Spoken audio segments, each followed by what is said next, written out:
about in society. I believe she will handle my job very well.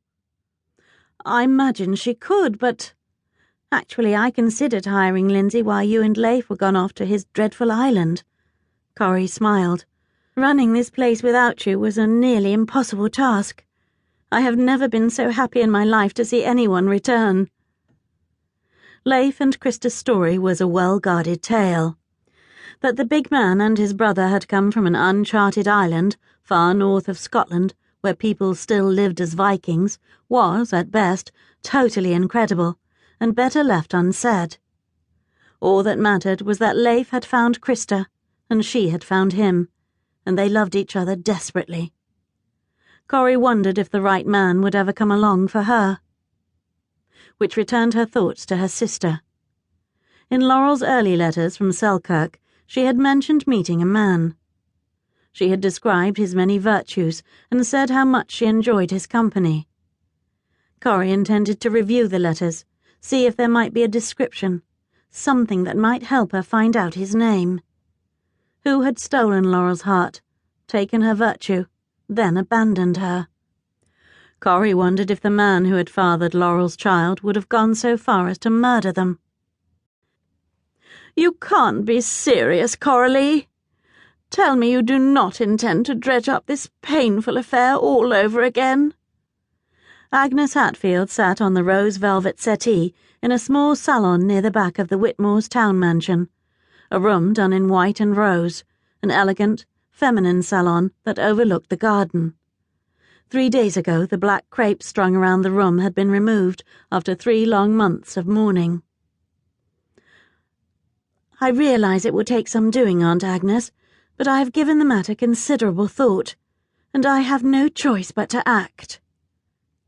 Aunt Agnes, which Corrie had always called her, though they were not actually blood-related, was a lady in her 60s, plump and silver-haired, and until the death of her beloved niece, always smiling.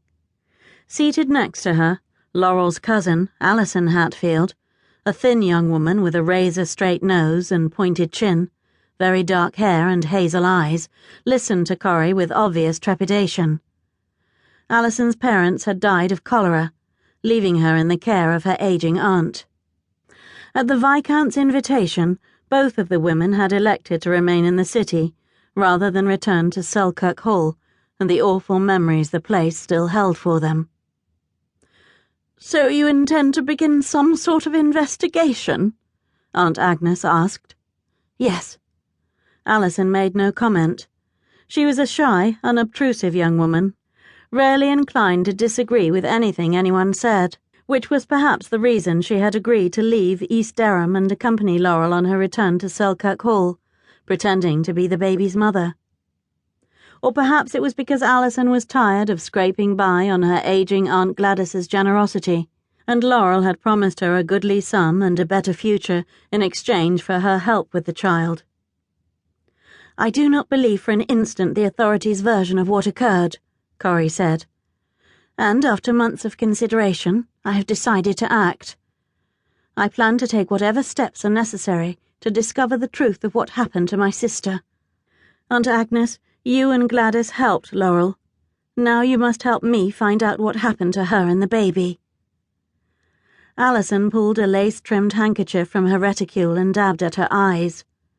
She had been as fond of Laurel and her month-old infant, Joshua Michael, as Agnes, who also dug out an embroidered square of cotton and blew her powdered nose. The older woman took a fortifying breath. "I will help in any way I can, though perhaps my helping your sister is what, in the end, got her killed." Corrie's eyes widened. "So you do not believe it was suicide either? And if she did not take her own life, someone must have killed her. Laurel and the child were victims of foul play. It is the only explanation." From her place on the rose velvet settee, Alison's soft voice whispered across the room. "There is a chance, I cannot say for certain, but it is possible that Laurel may have been meeting someone the night she disappeared. She wouldn't tell me where she was going, but she was excited.